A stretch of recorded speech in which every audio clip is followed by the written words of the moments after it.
কারণ শয়তানও ভালো করে জানে যে কিয়ামত পর্যন্ত অন্তত মুসলমান মূর্তি পূজা করবে না।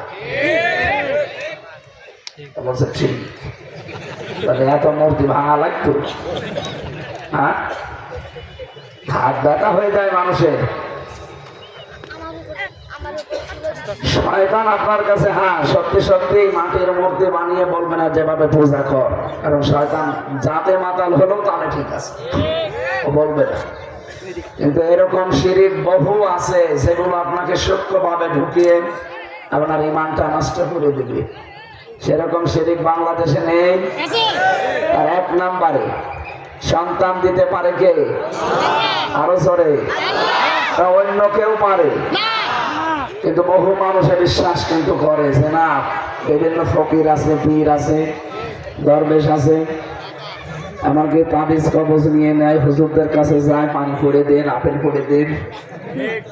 কয়েকদিন আগে আমার কাছে একজন এসে আপেল পড়ছে, বলছে হুজুর এমন আপেল পড়বেন যেন ছেলে হয়।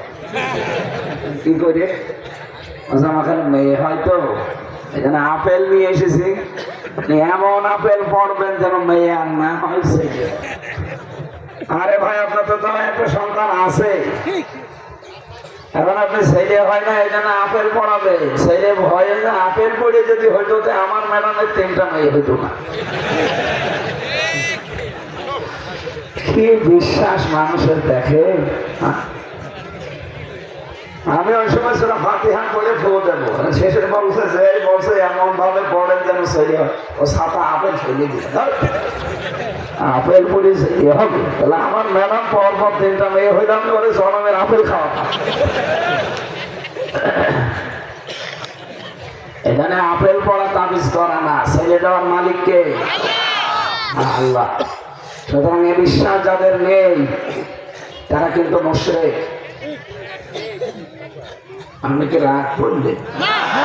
2 নাম্বারটা বলবো, এটা সূরা আরাফ 54 নাম্বার আয়াত, সূরা ইউসুফ 40 নাম্বার আয়াত, 2 জায়গায় আছে।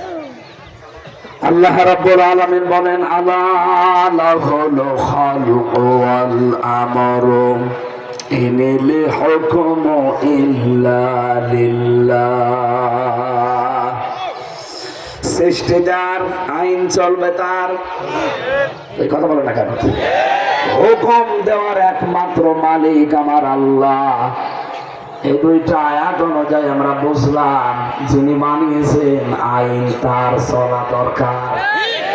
সুতরাং পৃথিবী যেহেতু আল্লাহ বানিয়েছেন, নাকি এটা বিশ্বাস করেন তো? নাকি ভগবান বানিয়েছে? লিল্লাহি মা ফিস সামাওয়াতি ওয়া মা ফিল আরদ। আসমান আর জমিন বানিয়েছে কে? সব কিছুর মালিক আমার আল্লাহ। আমরা শুধু বিশ্বাস করি না, দৃঢ় বিশ্বাস করি। সন্দেহ তো করি না, করি? বলেন বলেন।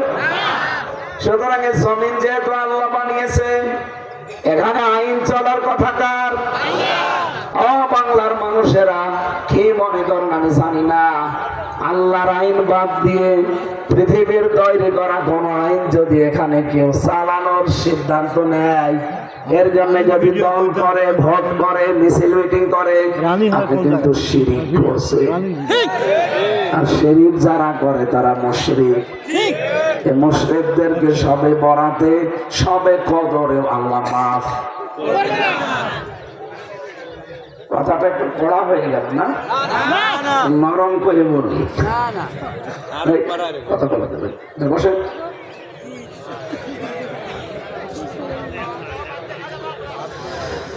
পাবনাবাসী, এটা আজকে ক্লিয়ার করে নিয়ে যাওয়া লাগবে। যেহেতু আল্লাহ ছাড়া কারো আইন এখানে চলতে পারে না, সুতরাং বাংলাদেশে ওই মানুষগুলোকে আমার আল্লাহ সবে বরাতে মাফ করে দিয়েছে যারা আল্লাহর আইনের পক্ষের লোক। যারা আল্লাহর আইনের বিপক্ষে অন্য কোন আইনকে এখানে প্রতিষ্ঠা করতে চান, সেটা যার আইনই হোক। কি ডক্টর কামালের বানানো সংবিধান বলেন, বাবার তৈরি করা সংবিধান বলেন, পৃথিবীর যে কেউ লিখেছে যেটা, আব্রাহাম লিঙ্কনের যেটা আছে এটা, দুনিয়ায় যারা সংবিধান লেখে ওইটা যদি এখানে কেউ কায়েম করতে চায় সে শিরিক করছে। আর শিরিক যারা করছেন তারা মুশরিক, আর মুশরিকদের জন্য জাহান্নাম ওয়াজিব, জান্নাত হারাম। এত কাটসাট কথা বলার পরেও অনেকে বলে যে হুজুর আমি বুঝি না। এদিকে আসে, এমন জোরে কানের নিচে দুইটা দেবো সব বুঝতে পারবে। আপনি বোঝেননি না?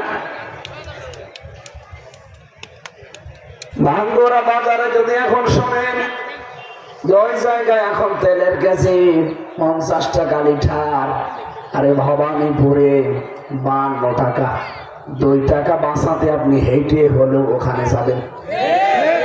এই কথা বলেন, এটা তো ভালোই বুঝলেন।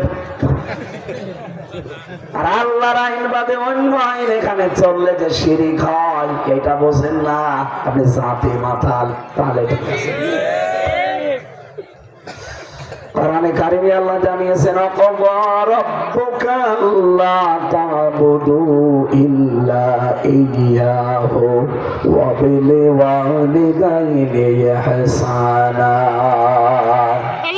তোমার রবের পক্ষ থেকে আইন পাশ হয়ে গেছে, সিদ্ধান্ত হয়েছে, রায় দেওয়া হয়ে গেছে। কি সেটা? আমি আল্লাহ ছাড়া কারো ইবাদত করা যাবে না, আমি আল্লাহ ছাড়া কারো আইন মানা যাবে না, আর পিতামাতা যাদের আছে তাদের সাথে ভালো ব্যবহার করা লাগবে। এটা শুনেছেন কোনদিন? বলেন বলেন, কি বুঝলেন এই আয়াত থেকে?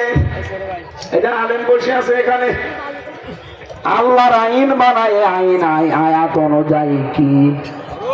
আরো জোরে বলেন না, সবাই বলেন। মা বাবার আইন মানা না। হুজুর বসে আছেন এখানে, উনি তো কথা বলছেন।